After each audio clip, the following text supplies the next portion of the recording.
Liverpool fan in Japan. Hello YouTube, Liverpool fan in Japan here, the Miyazaki man Sai. It's obvious to me if you do a bit of digging that Gareth Southgate has captured the essence of football. England are well on their way to winning the European Championships 2024. I tell you why, conceded one goal along the way, topped their group, and they've managed to put themselves in position for such an easy run-in. First of all, Slovakia, and there's precedence here because Gareth Southgate has channeled the only 100% winning England manager of all time, undefeated against Slovakia, 1-0, Adam Lallana late goal. The legendary Big Sam Allardyce, he is Gareth Southgate's idol, and Gareth Southgate comes from a different moment in time when he managed Middlesbrough, and he's used to seeing the Allardyce Kevin Davies up front, and he's got a better version in Harry Kane. Jay Jay Okocha lighting it up. We got Eze there. Aging Ivan Campo pulling the strings at the back with no runners, long ball merchant. Why not put Trent at the base of midfield and try the same thing? You need an energetic player that runs around and doesn't do very much. Conor Gallagher, Stelios, Giannakopoulos, right? Gareth Southgate is listening to General Stowcraft about the element of surprise being the best tactic in all battles. I mean, have a look. The best tactic you can do is to maneuver so that you surprise the enemy. So is the bestest tactic surprise? Sure it is. Surprise you say? Gareth Southgate being that wily old fox, bit of cunning, right? Jude Bellingham, a long season, Champions League final, played almost every game, absolutely burned out. Let's play him every single game starting. It doesn't matter that he's burned out on his feet. They'll never expect that we don't need to rest him. You think we're going to rest Bellingham? Haha, Bellingham plays. Phil Foden. We know that he's going to drift inside into Bellingham's space, congest his area number 10, but it doesn't matter because if we start him out wide on the left, he can drift into Bellingham's space and they'll never expect it because two great players in the same space running into each other. And then we put Trent Alexander-Arnold with his long balls, his switch of play, running down the line. Trent can hit you, can pick you out. So we have Harry Kane drop deep to congest the area. Bellingham congesting the area. Foden cutting side, congest the area, which leaves Bukayo Saka, who's on the same side as Trent Alexander-Arnold, trying to run up and down, but he has to cut in on his left foot anyway. It's genius. We have created the scapegoat. Go on, Gaza. The England media like to build up the England international squad only to knock them down, but Gaza has knocked the England confidence down himself from the start. So there's no way they can be built up to be knocked down because they're already at ground zero level. Genius. And Gaza said in the press as well, he doesn't listen to outside criticism, external noise, let's say. And this is true because he's chosen his secret weapon, Luke Shaw. Now this puts a doubt in the opposition's manager's mind. A left-footed left back, my goodness, this is groundbreaking. When will he unleash Luke Shaw at left back? The opposition are shaking and trembling in fear when Luke Shaw finally makes his long-awaited arrival after an injury-hit season. And then the idea was for Foden to cut in and Trippier to go down the line until Luke Shaw is fit. Trippier will bomb down the line, while Trent will wait and wait while Trippier keeps trundling along, trying to get up there. And when he's up there, maybe Trent can hit the long ball to Trippier, who will need to cut back in because he's right-footed to deliver the ball. And Trippier was on form, right? Terrible form in the end of the season. And then you want some threat from right back. Kyle Walker bumping up and down the wing. The best delivery from right back position. We have Trippier. We have Reece James. We have Trent Alexander-Arnold. But it's Kyle Walker's delivery that's going to make the difference, yo. But also, you got to listen to the words that Gareth Southgate has in mind, because in his thoughts, it reveals his inner turmoil in regards to he does not have a Calvin Phillips in the squad. How will he ever get into another final without a player of Calvin Phillips' caliber and quality? Trent is no Calvin Phillips. We've got no natural replacement for Calvin Phillips. Forget Kobe Minu, who's lighting up a wonder kid of the highest excellence in Calvin Phillips' position, or Adam Wharton, who's a great destroyer, deep lying tempo playmaker, better version of Calvin Phillips. We don't have a Calvin Phillips replacement, and Trent Alexander-Arnold is being shunted in there because Gaza now has that scapegoat to take away the pressure. It was Trent's fault, yo. He ain't a midfielder, and you've been calling for Trent to play in midfield. It doesn't matter that Harry Kane's had a long, tiring season, being run down into the ground. We've got the fresh legs of Ollie Watkins running in behind, and Ivan Toney, hold-up play extraordinaire, can bring others into play as well. Kane plays every minute of every game because Watkins coming on, having a shot straight away, the best chance and added goal threat, and running in behind. It's Harry Kane. What are you talking about? Harry Kane! But all this is designed for the element of surprise. Because nobody expects Bellingham to start every game and not be taken off. No one expects Harry Kane not to be given a rest and not to be taken off. Nobody expects Bukayo Saka to be burnt out on a right wing and not being taken off. Nobody expects the fact that we've got a right-footed left back who's going to give us the width on the left-hand side because Foden cuts inside. This Gareth Southgate, I'm telling you, he's something special because Cole Palmer waiting in the wings, waiting to explode. Anthony Gordon, natural pace going around the outside. Eze, exciting young talents. Kobe Mainu holding it in midfield. Adam Wharton can offer something different as well. Stones transitioning in and offering an extra body in there to move the ball around because he's man of match against Inter Milan in Champions League final. But don't worry, Southgate's on the ball, and against Slovakia, let's talk about Slovakia. No Marek Hamsik, David Hanko at the back. We'll be interested in seeing him, right, Liverpool fans? And then if England win, the last 16 tie will be between Italy and Switzerland. Xherdan Shaqiri, the Swiss power cube, well familiar with him, right?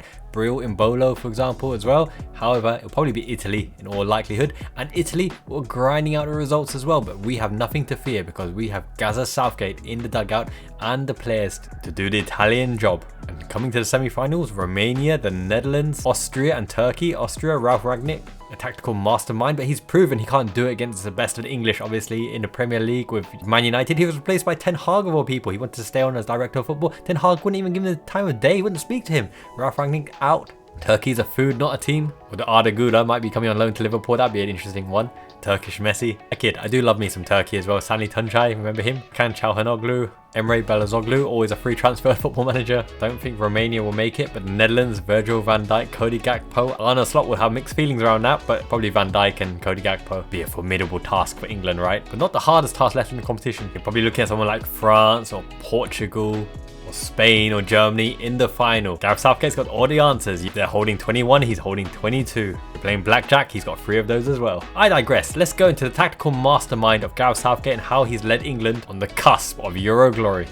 Now, Gareth Southgate could learn something from Mike Bassett, England manager. However, I think this is probably how Gareth Southgate lines up, even though it's kind of enforced because Foden went home for the birth of his 3rd kid and Bellingham is burnt out as well, and Trent Alexander-Arnold experiment in midfield has been kind of highlighted and people have called it a failure. Trying to scapegoat Trent, but it's not really Trent's fault, it's not Southgate's fault. He's a genius, right? So we know that Bellingham will probably start in this position, but he shouldn't do. But this is going to be Gareth Southgate's lineup because Gaza is the man with the plan. Left, what? It's going to be Phil Foden, yo. Saka. What are we going here? We're going with Rice. I think the pressure and the performance of Kobe Mainu came in. Kyle Walker at right back because, yeah, we've got Pickford, that T-Rex. Literally, he's got the players to play a short ball game. Stones, Walker, Trippier, all comfortable with ball. Mark Gay, all comfortable with ball. But Pickford kicks it long because why not? Go on, Pickford, son. Rah, the T-Rex age. I think Gay comes in as well, right? And Luke Shaw is not going to be unleashed because Trippier sat out training, but he's a steady Eddie, reliable. Luke Shaw's a secret weapon, the atomic weapon off the bench, and there we go. Trippier with the right foot, kind of congesting the space. Walker, Stones, Gay, Mainu holding the fort alongside John Stones. Rice should push up somewhat. Bellingham, Foden cuts inside because Trippier is on the march. Bukayo Saka is going to be the option. Go on, Saka. You be our only one legitimate winger, and Kane will try and help you out. Come for the short ball. Kane will drop into space as well, which leaves Foden floating in and around this area. Where's our left width? Don't worry, Trippier is coming along. He's trundling along. But we've unleashed Rice, baby, because Kobe Mainu will hold the fort. So Rice will make the dummy run, and he'll be picked out by Foden, who will shoot into the corner flag.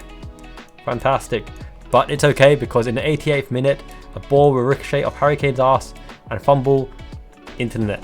1-0 England. Beautiful. So that is Gareth Southgate's master plan because Walker has that recovery pace. He has the recovery pace. Mark Gay's probably been our player of the tournament.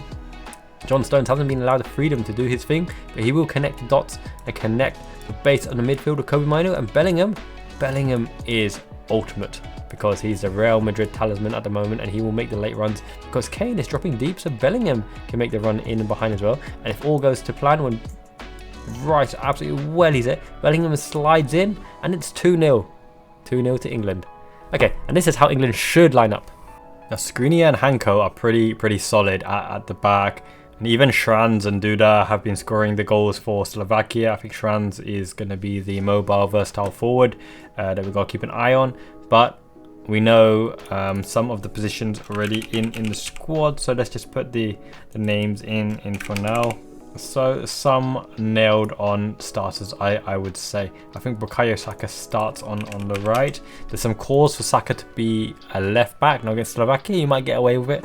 But do you really want to expose your right winger onto the left back position for the sake of including another right winger? I think Saka is a prominent threat. He has an assist. I think he will be important as a starting right winger. You could chop and change, but you don't want to chop and change too much. I think Kobe Mainoo comes in because of his performances off the bench. It'll be an outcry if he doesn't start. His inclusion allows Rice to push up into the kind of 8 position. Bellingham probably does need a rest, to be honest, and Phil Foden coming back from the birth of his child as well doesn't have to start, but it will be a brave call to drop both number 10s, who plays predominantly as the number 10, the creative force in this particular formation. For me, I would put Cole Palmer here, because Cole Palmer has that bit between his teeth. He's ice cold in his veins, probing, finding opportunities, popping up in the right spots, and then his goal scoring is on point at the moment. Now, in a game of tight margins where you want that first goal or that crucial second goal, you need your best finishers on the pitch. Bellingham can finish, great attacking midfielder. Foden, great number 10, but Foden's type of play hasn't got an assist or a goal in this championship, and I think the reason is because he hasn't got the off the ball movement like a Pep Guardiola system, where they're off him straight away. He can lay it off, give and go, receive in a prominent area, and know people will make the runs because ball to feet is the name of the game. I don't think we have the type of players in the England squad to make the most of Phil Foden at the moment, and he's coming back from travelling and he's been out training as well.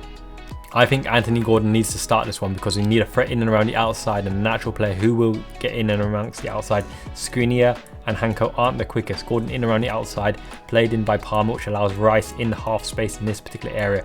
Mainoo holding the fort. He'll be holding this fort here because Stones should be pushing up, and these two will form the pivot at the back. Gay will be the reliable player to cover in and behind Intelligent Shadow, and I think Trent Alexander-Arnold should start this match for the added threat, for the fact that when you put a Gordon in here, that ball in and amongst behind, arrowed into Gordon, puts him one-on-one against the right-sided centre-back of a free or the full-back, and you got a roaming, poaching Harry Kane. Now, Harry Kane shouldn't play the whole match, but you need your best scorers, and he is a top-tier, world-class forward. Burnt out, he should be subbed around the 60-minute mark if we have a lead. If we don't have a lead and you feel the one chance coming to him, you want him on the pitch, maybe stretch it out, but you don't need him for the whole game, because Ollie Watkins and Ivan Toney are reliable forward players as well. Bukayo Saka sits in half space here. Now, what happens when Bukayo Saka sits in half space here? You might find an overlap by Palmer in and around the outside to provide extra option, in which case overload is on the back post, with Harry Kane roaming, Rice in and around the outside area, and Gordon pick up loose scraps as well. Gordon is a bit of a plucky scrapper poacher as well, so he can be a target for the middle, or if it bypasses Kane. Time to feel pain. And if fit, I think Shaw should be thrown into this particular match, because this isn't the highest stakes match against a Slovakia team that England would be expected to beat anyway, which gives him the option to join into the same line as Stones and Mainoo, sit and hold the position on this flank, keeping the width, keeping the options, keeping the left foot, feeding into number 10 positions, or feeding Gordon in and around the outside here, because you don't have to have an inside forward Saka on both sides. You can invert and pivot, and Palmer can be the free roaming player that provides the option around the outside, plays a shadow striker off of Kane. He can probe into the pocket there to give Shaw an option, but you don't need Shaw to exert himself up and down, just to give that width, that left side option. And he's defensively pretty reliable, pretty solid as well, because he can play left side of a back three. Mark Gay will be the one to shore up the back line, giving Trent the option to roam into that area as well. Mainoo can do the intelligent shadow role, a kind of Soberslide Henderson role to cover for Trent as well, if Trent decides to invert into this position, because in this position, shooting across to Gordon, running in, or whipping that ball in and behind to Harry Kane as well, to either go for a headed shot or let off to Saka, who would do his magic and shoot across goal with a probing Gordon as well. Trent in this position is a dominant force, and I don't think Slovakia are tooled up to be able to cover a Trent Alexander-Arnold who has free reign to roam from right back, because International football is very, very hard to cover a player from such a deep position. The winger is definitely not going to do it, and the pressing isn't as intense as the Premier League, for example. And when you have the rotational ability of Stones, Mainu and Rice, ability to shift the possession onto the next player, and a roaming Palmer, a Saka who sits in the pocket, and a Gordon goes around the outside, in all fairness, it could be an Ollie Watkins up front to stretch opposition before you bring on your Harry Kane when the opposition is tired as well. But I think this is the game-winning formation. If Shaw isn't proving fit enough for a starting berth, then you go with Trippier. Trippier isn't going to be so effective with the left foot. However, he can play the ball long as well. So Trippier gives you an option to hitting Saka on the diagonal. Trent to Gordon. Trent around the outside to Saka. Trent in the quarterback position as well, because Trent can happily sit next to Stones. Gay will always be the covering player. Then you have your box. You have your box of Trent, Stones at the pivot, Rice and Mainu high pressuring, high pushing, Saka causing trouble inside, Palmer I expect to go around the outside on the right, and giving space to Gordon on the left. However, Gordon starting is a long shot, because not only did he fall off his bike, Christ on a bike, he's that kind of maverick player that I don't really see Southgate starting with straight away. So it probably will be one of Foden and Bellingham starting. If Bellingham does start, I would imagine it's in place of probably Palmer. Similarly, if Foden starts, it'll be in place of Palmer or Gordon, because Southgate is complete genius like that. But ultimately, I think England should have enough for Slovakia. I don't think Slovakia are the most well-tuned in terms of passing through the lines and quick attacking play to expose England. 2-0 to England, and it'll be safe passage through. Hope you guys enjoyed the video. Smash a like on this video as well. Let me know your thoughts on the England setup and old genius, old Gaz. Big up the Gaz, big up to England, the master of surprise. People don't expect the old school Stone Age Tyrannosaurus Rex, T-Rex, Gold Pickford, Bonkers, Malonkers, Samaladici, Allardyce, Rafadice tactics. But hey ho, Gareth Southgate plotting the way to the final, baby. Miyazaki man, Ichiban, damn it.